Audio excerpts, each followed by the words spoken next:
বিসমিল্লাহির রহমানির রহিম। আসসালামু আলাইকুম। সহজ এবং মজাদার রান্নার ইউটিউব কুকিং চ্যানেল গৃহসুখনে আপনাদের সকলকে স্বাগত জানাচ্ছি। আমি আফরোজা। আজকে নিয়ে আসলাম খুব সহজ একটা রেসিপি, সেটা হচ্ছে আলু দিয়ে দেশি মুরগির মাংস। তো আলু দিয়ে দেশি মুরগির মাংস আমরা সবাই কম বেশি রান্না করতে পারি, তারপরও আমি যেভাবে রান্না করেছি সেটাই আপনাদের সাথে শেয়ার করছি। এক একজনের রান্নার স্টাইল এক এক রকম হয়, আর এক একজনের রান্না করা খাবারের টেস্টও এক এক রকম হয়। তো আমার রান্নাটা আজকে আমি আপনাদের সাথে শেয়ার করব। আশা করছি ভিডিওটা আপনাদের ভালো লাগবে। ভালো লাগলে অবশ্যই like, share and subscribe my channel and follow my Facebook page Grihasukhan. এই রান্নাটা খুবই সোজা বাট দুর্দান্ত খেতে, এতটাই টেস্টি যে বলে বোঝাতে পারবো না। রুটি, পরোটা কিংবা সাদা ভাত, খিচুড়ি ভাত যে কোনো কিছুর সাথেই এই রান্নাটা একেবারে জমে যায়। তো চলুন রান্নাটা শুরু করি। চুলাটা অন করে নিয়েছি আর চুলা একটা কড়াইও বসিয়ে দিয়েছি। আর এখন দিয়ে দিচ্ছি সরিষার তেল। এখানে দিয়ে দেবো 3 টেবিল চামচের মতো সরিষার তেল। আপনি চাইলে এখানে সয়াবিন তেল, ক্যানোলা অয়েল, অলিভ অয়েল যে কোনো কিছুই ব্যবহার করতে পারেন, তবে সরিষার তেল দিয়ে রান্না করলে বেশি মজা হয়, একটা অন্যরকম স্মেলও পাবেন সরিষার তেল দিয়ে রান্না করলে। এখন দিয়ে দিলাম 1 কাপ দেশি পেঁয়াজ কুচি, আর পেঁয়াজটাকে একটু সুন্দর করে ভেজে নিব, একটু ব্রাউন ব্রাউন করে ভেজে নিব, তবে খুব বেশি ব্রাউন না, হালকা ব্রাউন কালার আসলেই অন্য অন্য মশলাগুলো আমি দেওয়া শুরু করব। আজকে আমি মুরগির মাংস নিয়েছি প্রায় 3 কেজি পরিমাণ। তো এটা হচ্ছে দেশি মুরগির মাংস।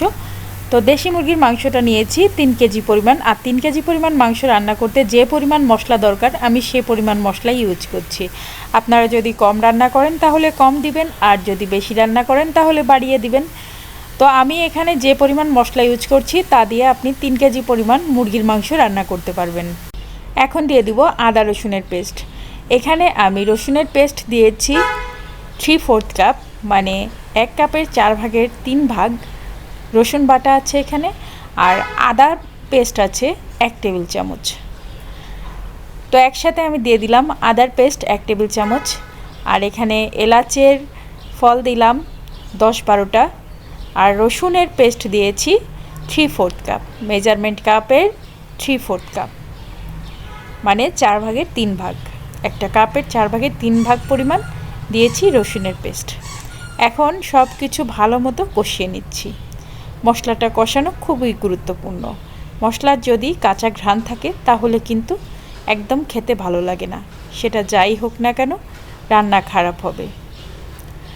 তাই মশলাটা প্রতিটা স্টেপে খুব সুন্দর মতো কষিয়ে নেবেন।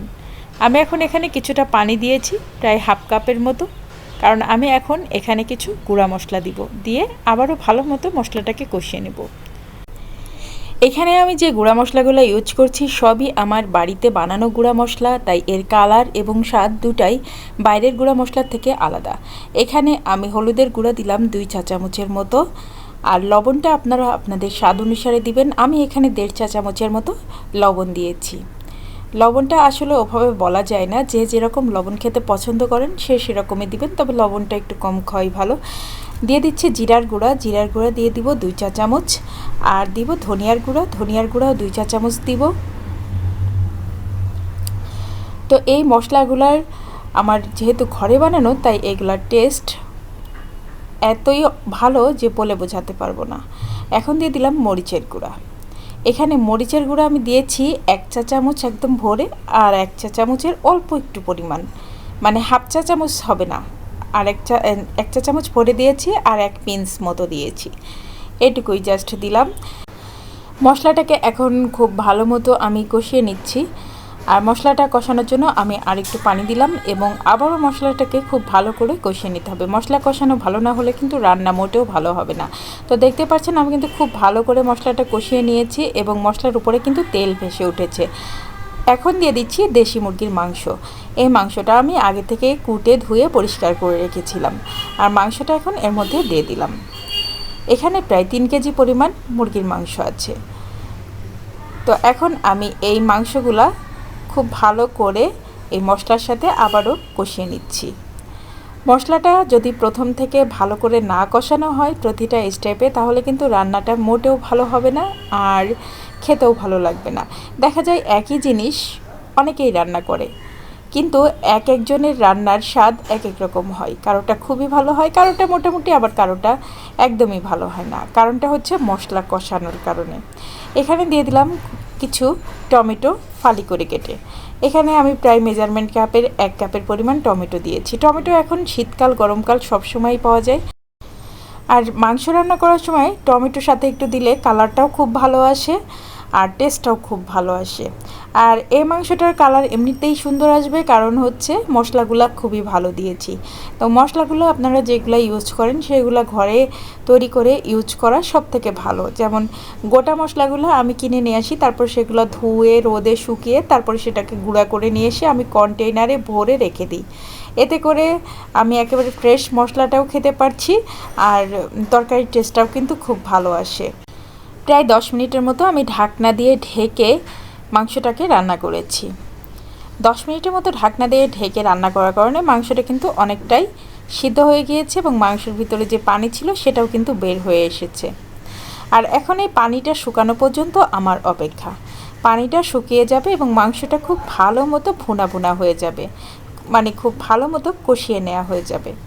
তারপরে এর মধ্যে আমি আলু দিয়ে দিব। এখানে আজকে আমি যে আলুটা ইউজ করেছি, ছোট সাইজের লাল লাল আলু যেগুলো আছে পাওয়া যায় বাজারে সবসময়, সেই আলুগুলো আমি ইউজ করেছি। বড় আলুগুলো ইউজ করিনি, ছোট সাইজের আলুগুলো ইউজ করেছি। তো দেখেন আমার মাংসটা কিন্তু খুব ভালো মতো ভুনা করে নেওয়া হয়ে গেছে, খুব ভালো মতো কষিয়ে নেওয়া হয়ে গেছে। চাইলে এরকম কষা কষা মাংসও খেতে পারেন, খুব মজা লাগে, খুব টেস্টি লাগে। কিন্তু আমার আজকে আলু দেয়াই লাগবে, কারণ আমার বাচ্চারা আলু ছাড়া খায় না।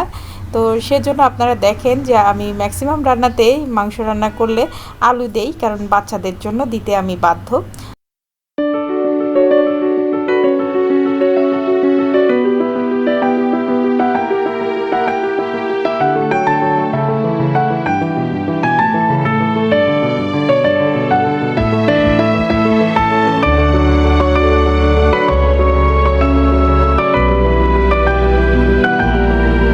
আলু দিয়ে একটু কষিয়ে নেওয়ার পরে এর মধ্যে আমি দিয়ে দিলাম পানি।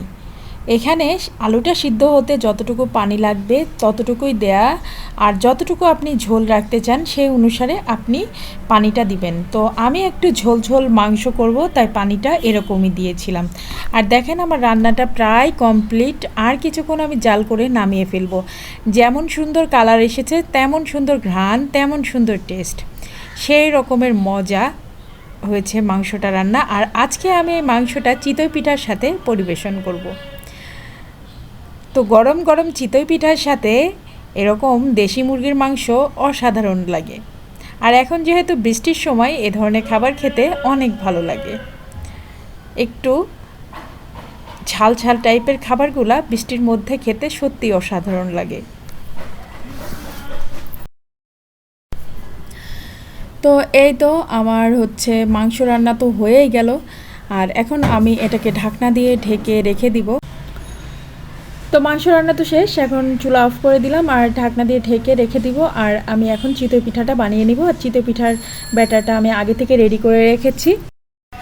আজকে আমি আপনাদের সাথে চিতই পিঠার রেসিপিটা শেয়ার করলাম না, কারণ চিতই পিঠার রেসিপি কিন্তু আমি আপনাদের সাথে এর আগেও শেয়ার করেছি, বিভিন্ন রকম চিতই পিঠার রেসিপি শেয়ার করেছি, তাই আজকে আর এটা শেয়ার করার প্রয়োজন মনে করলাম না। আর এখন আমি ঝটপট কিছু চিতই পিঠা বানিয়ে নিচ্ছি। এর মধ্যে কিছু চিতই পিঠা আমি আবার দুধে ভিজাতে দিব, আর কিছুটা হচ্ছে মাংস দিয়ে খাবো সবাই মিলে এখন গরম গরম। তো গরম গরম কিছু চিতই পিঠা খাওয়ার জন্য প্লেটে সাজিয়ে নিচ্ছি। আর দেখেন ধোয়া ওঠা গরম গরম চিতই পিঠা, আর পিঠাগুলো খুবই ছিদ্রযুক্ত হয়েছে। আর এই ধরনের খাবারগুলো আমার হাজব্যান্ড খেতে খুব পছন্দ করে, সাথে দিয়ে আমার 2 মেয়েও খুব পছন্দ করে। তো ব্যাস এইটা হচ্ছে আমার আজকের রান্না ছিল। তো সবাই খুব মজা করে খেয়েছে। তো ভিডিওটা ভালো লাগলে অবশ্যই আমার চ্যানেলটা সাবস্ক্রাইব করে দিবেন, পাশে থাকা বেল আইকনে একটা প্রেস করে দিবেন। এতে করে আমি যে কোনো ভিডিও দিলে তার নোটিফিকেশন আপনার কাছে পৌঁছে যাবে, আর সহজে আপনি আমার নতুন ভিডিওটা দেখে নিতে পারবেন। আর এই তো আমার রান্না করা কমপ্লিট, সব কিছু কমপ্লিট। আর মাংসটা দেখেন কতটা অসাধারণ হয়েছে। আর এরকম মাংসের সাথে এরকম চিতই পিঠা খেতে কিন্তু মানে সেই রকম লাগে। আর আমার পরিবারের সবাই এ ধরনের খাবারগুলো পছন্দ করে। আর এখন যেহেতু চারপাশে বৃষ্টি, তাই এ ধরনের খাবার খেতে কিন্তু খুবই ভালো লাগে, খুবই ভালো লাগে। একটু ঝাল ঝাল মাংস, চিতই পিঠা সেই রকম লাগে। চাইলে পরোটা বা রুটি বা সাদা ভাতের সাথেও খেতে পারেন, খিচুড়ি ভাতের সাথেও খেতে পারেন, সেটাও ভালো লাগবে। আর এতক্ষণ আপনারা যারা কষ্ট করে আমার ভিডিওটা দেখলেন তাদের সকলকে জানাচ্ছি অসংখ্য অসংখ্য ধন্যবাদ কষ্ট করে আমার ভিডিওটা এতক্ষণ ধরে দেখার জন্য। আর যারা নতুন আমার ভিডিওটা আজকে দেখছেন, যদি চ্যানেলের ভিডিওগুলো আপনাদের ভালো লাগে বা উপকারে লাগে, তাহলে অবশ্যই আমার চ্যানেলটা সাবস্ক্রাইব করে দিবেন, পাশে থাকা বেল আইকনে একটা প্রেস করে দিবেন। এতে করে আমি যে কোনো ভিডিও দিলে তার নোটিফিকেশন আপনার কাছে পৌঁছে যাবে, আর সহজে আপনি আমার নতুন ভিডিওটা দেখে নিতে পারবেন। তো আজকের মতো আমি ভিডিওটা শেষ করব। সবাই ভালো থাকবেন, সুস্থ থাকবেন, নিরাপদে থাকবেন। আমার বাচ্চাদের জন্য সবাই দোয়া করবেন। আল্লাহ হাফিজ।